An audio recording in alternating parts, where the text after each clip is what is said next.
हम आज के दिन को 1947 में आजादी हासिल करने के उस ऐतिहासिक क्षण को याद करते हैं जब 89 वर्षों के बाद ब्रिटिश हुकूमत का अंत हुआ था।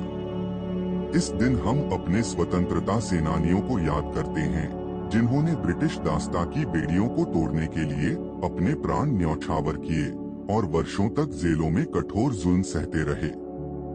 भारत गुरुवार 15 अगस्त 2024 को अपना 78वां स्वतंत्रता दिन मनाते हैं। इनमें से हमारे कुछ महापुरुषों की बातें किस तरह से आज भी देश प्रेम महसूस करा रहा है। एक, तुम मुझे खून दो मैं तुम्हें आजादी दूंगा, सुभाष चंद्र बोस। दो, सरफरोशी की तमन्ना अब हमारे दिल में है, देखना है जोर कितना बाजुए कातिल में है, रामप्रसाद बिस्मिल। 3, जो गोलियां मुझे लगी हैं वे भारत में ब्रिटिश शासन के ताबूत में आखिरी कील हैं, लाला लाजपत राय। 4, इंकलाब जिंदाबाद, भगत सिंह। 5, जरा सोचिए ऐसे हजारों लाखों लोगों ने अपने प्राणों को इस देश के लिए बलिदान कर दिया। वो इस देश को माँ की तरह प्रेम करते थे, किंतु दुख इस बात का है कि हम उन्हें सिर्फ 15 अगस्त जैसे दिन को याद करते हैं। प्रेम वो है जिसकी परिभाषा लिखना नामुमकिन है, क्योंकि ये दिल में महसूस होने वाली वस्तु है। आज कितने लोगों को पता होगा कि भगत सिंह, राजगुरु, चंद्रशेखर आजाद, महात्मा गांधी, बिस्मिल्लाह खां बोस इत्यादि ने हमारे देश के लिए कैसे आजादी में योगदान दिया है। आज हम इसी कड़ी में अपने दो महापुरुषों महात्मा गांधी और सुभाष चंद्र बोस के जीवन पर कुछ प्रकाश डालते हैं।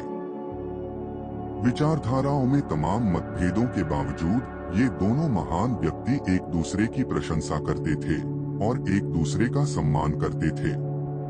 1942 में गांधी ने देश के प्रति उनके महान प्रेम के लिए सुभाष चंद्र बोस को देशभक्तों में राजकुमार कहा था। 4 जून 1944 को सुभाष चंद्र बोस ने सिंगापुर रेडियो से एक संदेश प्रसारित करते हुए महात्मा गांधी को देश का पिता, राष्ट्रपिता कहकर संबोधित किया। तभी से उनका नाम राष्ट्रपिता पड़ गया। महात्मा गांधी और सुभाष चंद्र बोस भारतीय स्वतंत्रता संग्राम के दो महानायक थे, जिनके दृष्टिकोण और कार्यशैली में भिन्नताएं थीं। महात्मा गांधी ने अहिंसा और सत्याग्रह को अपनाया और 1915 में दक्षिण अफ्रीका से लौटकर भारतीय स्वतंत्रता आंदोलन के नेता बने।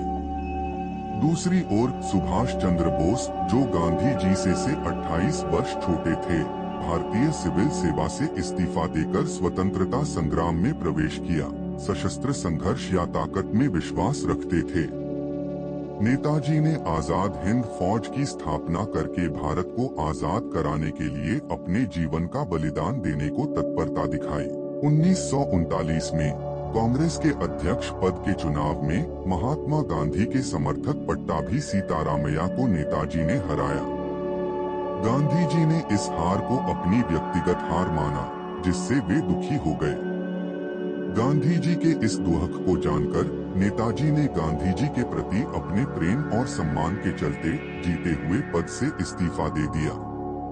इससे स्पष्ट होता है कि विचारधाराओं में मतभेद होने के बावजूद बोस गांधी जी के प्रति गहरा सम्मान और प्रेम रखते थे। आपको शायद पता नहीं हो, लेकिन यदि उस समय सुभाष चंद्र बोस चाह लेते तो दुनिया का कोई व्यक्ति उन्हें कांग्रेस पद से हटा नहीं पाता और इस देश के प्रधानमंत्री भी वही बनते। लेकिन महापुरुष ऐसे ही लोग होते हैं जो अपने से बड़े लोगों का सम्मान करते हैं, प्रेम करते हैं। आज के समय में तो लोग किसी पद के लिए किसी भी तरह का करप्शन कर सकते हैं। सुभाष चंद्र बोस ने 6 जुलाई 1944 को रंगून रेडियो स्टेशन से महात्मा गांधी को राष्ट्रपिता के नाम से संबोधित करते हुए उनसे आशीर्वाद की मांग की। इस संबोधन ने गांधी जी के प्रति उनके आदर और सम्मान को दर्शाया। नेताजी ने कहा, हम अपने प्यारे राष्ट्रपिता को उनका आशीर्वाद और शुभकामनाएं देने के लिए कहते हैं। इस घटना ने दोनों नेताओं के बीच सम्मान और आपसी प्रशंसा की भावना को उजागर किया। महात्मा गांधी और सुभाष चंद्र बोस के प्रयासों और त्याग के कारण भारत ने स्वतंत्रता प्राप्त की। विचारधाराओं में अंतर होने के बावजूद दोनों नेताओं ने देश के स्वतंत्रता संग्राम में महत्वपूर्ण भूमिका निभाई, जो आज भी सभी भारतीयों के लिए प्रेरणादायक है।